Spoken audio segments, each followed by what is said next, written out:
प्रचार मैदान में हिमंता, क्यों जोश में जनता।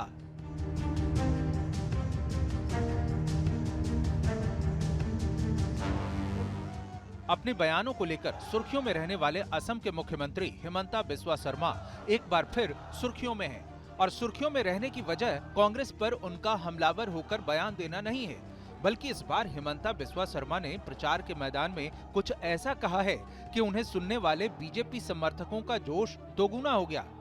जो उन्होंने कहा वो सिर्फ शब्द या वाक्य तक सीमित नहीं था, बल्कि उन्होंने जो कहा वो बीजेपी के 400 पार के लक्ष्य का ऐसा विश्लेषण था जो कभी बीजेपी समर्थकों ने नहीं सुना था।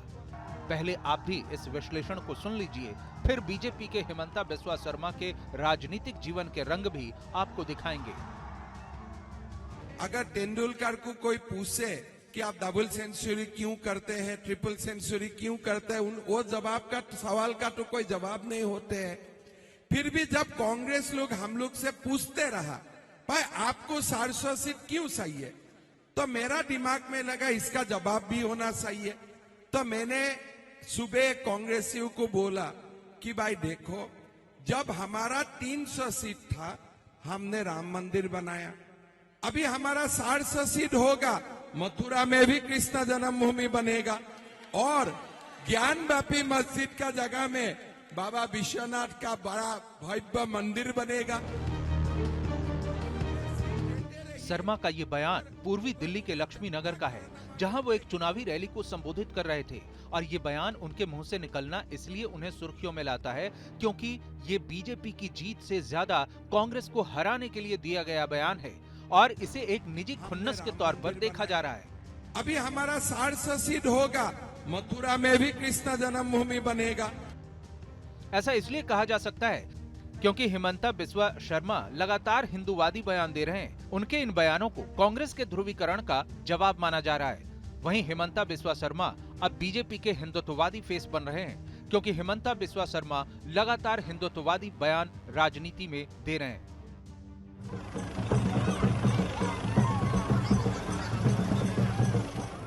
इसका सबसे बड़ा उदाहरण है कांग्रेस पर हमलावर होने के लिए मुद्दों में कांग्रेस पार्टी को तुष्टीकरण की राजनीति करने वाली पार्टी के तौर पर स्थापित करना। अब चूंकि हिमंता बिस्वा शर्मा खुद कांग्रेस में रह चुके हैं तो उनके कांग्रेस के खिलाफ कहे शब्द जनता के बीच मायने रखते हैं। आज कांग्रेस क्या कर रहा है, कर्नाटक में मुसलमानों को आरक्षण दे रहा है, आंध्र प्रदेश में मुसलमान को आरक्षण दे रहा है, तेलंगाना में मुसलमानों को आरक्षण दे रहा है। लेकिन हमारा स्टैंड यही है कि आरक्षण एसटी के लिए है, शेड्यूल कास्ट के लिए है, ओबीसी के लिए है। आप धर्म का आधार में किसी को रिजर्वेशन नहीं दे, आपको देने का अधिकार नहीं है।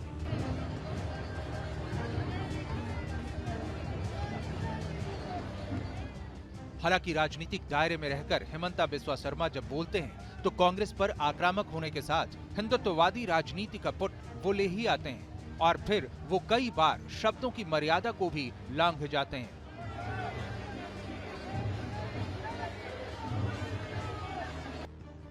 एक तरह से हिमंता बिस्वा फिर अपने बयान से लाइमलाइट में आ गए, इसलिए कांग्रेस ने भी उनका घेराव करने की कोशिश की।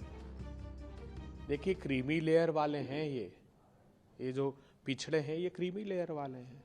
इनके जो टेम्पो वाले दोस्त हैं वो और ये सब देश की क्रीमी लेयर है। ऑक्सफैम ने खुलासा किया है कि 22 लोगों के पास इतनी संपत्ति है जितनी देश के 70 करोड़ लोगों के पास है।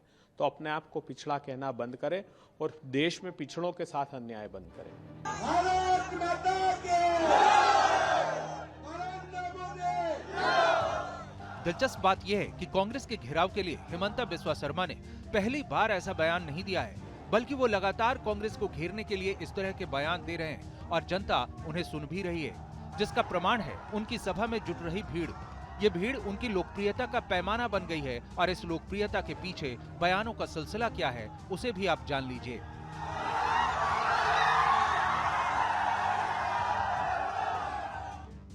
11 मई को बिहार के बेगूसराय में भी हिमंता बिस्वा शर्मा की रैली हुई थी।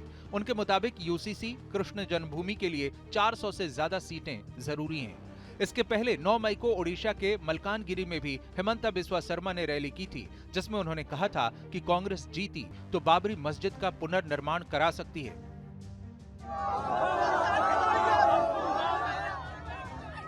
यानी हिमंता बिस्वा शर्मा चुनावी रैलियों में वही कहते हैं जो उस समय सामने बैठे समर्थक सुनना चाहते हैं, और इन्हीं बयानों की वजह से वो कई बार विवादित बयान भी दे बैठते हैं। हालांकि इस तरह के बयान वो सिर्फ बीजेपी के पक्ष में माहौल बनाने के लिए ही नहीं देते, बल्कि उनके बयान देने के मायने कांग्रेस को क्षति पहुंचाना है। लेकिन प्रश्न ये है कि कांग्रेस से उन्हें इतनी नफरत है क्यों? इस प्रश्न का जवाब हिमंता बिस्वा शर्मा का इतिहास देता है। शर्मा 2001 में कांग्रेस के टिकट से जीतकर पहली बार असम विधानसभा पहुंचे थे। इसके बाद लगातार 2014 तक वो कांग्रेस के कट्टर सदस्य के रूप में जाने गए। उन्हें कांग्रेस की सरकार में महत्वपूर्ण मंत्री पद भी मिलते रहे। लेकिन 21 जुलाई 2014 को हिमंता बिस्वा शर्मा ने सभी पदों से इस्तीफा दे दिया और 23 अगस्त 2015 को शर्मा विधिवत बीजेपी में शामिल हो गए। 2016 में चौथी बार शर्मा जलुकबाड़ी से विधायक चुने गए। उन्होंने बीजेपी की सरकार में कैबिनेट मंत्री के रूप में शपथ भी ली और 2021 में बीजेपी ने हिमंता बिस्वा शर्मा को असम का मुख्यमंत्री बना दिया। एक कट्टर कांग्रेस से कट्टर बीजेपी समर्थक बनने का उनका सफर 2016 से शुरू हुआ और बीतते वर्षों के साथ वो कांग्रेस के खिलाफ मजबूती से बीजेपी का पक्ष रखने लगे। अब प्रश्न ये उठता है कि आखिर हिमंता बिस्वा शर्मा में ये परिवर्तन आया कैसे? ऐसा क्या हुआ कि एक कट्टर कांग्रेसी का मोह भंग हो गया? इसका जवाब हिमंता बिस्वा शर्मा ने 2017 में ही दे दिया था। 2017 में राहुल गांधी ने अपने पेट के साथ एक वीडियो शेयर किया था, जिसमें वो अपने पालतू को बिस्किट खिलाने का अंदाज दिखा रहे थे और इसी वीडियो पर हिमंता बिस्वा शर्मा ने राहुल गांधी से उनकी नाराजगी की वजह उजागर की।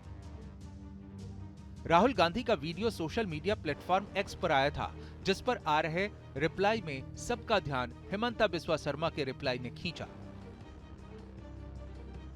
उन्होंने लिखा कि राहुल गांधी सर, मुझसे बेहतर इसे कौन जान सकता है। मुझे अब भी याद है, हम असम के गंभीर मुद्दों पर आपसे चर्चा करना चाहते थे और आप तब भी इसे बिस्किट खिलाने में ही व्यस्त रहते थे। यानी हिमंता बिस्वा शर्मा आज जो बोलते हैं वो राहुल गांधी से नाराजगी की खींच है और इसी खींच ने उन्हें कांग्रेस के खिलाफ खड़ा कर दिया। हालांकि तब हिमंता बिस्वा शर्मा बहुत ज्यादा आक्रामक अंदाज में नहीं बोलते थे, लेकिन जैसे जैसे वो बीजेपी की नीतियों से प्रभावित हुए वैसे वैसे उनकी आक्रामकता बढ़ गई, जिसका प्रमाण है दिल्ली की सभा में दिया गया एक और बयान। एक प्रकार से कश्मीर भारत में भी है, पाकिस्तान में भी है। हमारा संसद में कभी इसका चर्चा नहीं होते थे कि जो कश्मीर पाकिस्तान का साथ है वो ऑक्युपाइड कश्मीर है, एक्चुअली वो हमारा है। अभी 7 दिन से कश्मीर से पिक्चर आ रहा है, पाक ऑक्युपाइड कश्मीर से हर दिन वहां एजिटेशन हो रहा है और लोग भारत का तिरंगा पताका हाथ में लेके हर दिन आंदोलन कर रहे हैं पाकिस्तान का खिलाफ। वो देख के मेरा ये भी लगता है कि वो शुरुआत है। मोदी जी को 400 सीट मिलेगा तो पाक ऑक्युपाइड कश्मीर भी भारत का ही हो जाएगा। शुरुआत आगाज हो चुका है, उसका भी आगाज हो चुका है। शर्मा के शब्द बताते हैं कि उन्हें न सिर्फ कांग्रेस से नफरत है, बल्कि वो बीजेपी की नीतियों से बहुत ज्यादा प्रभावित हैं और यही प्रभाव उनके कट्टर कांग्रेस से कट्टर भाजपाई बनने में कारगर साबित हुआ है।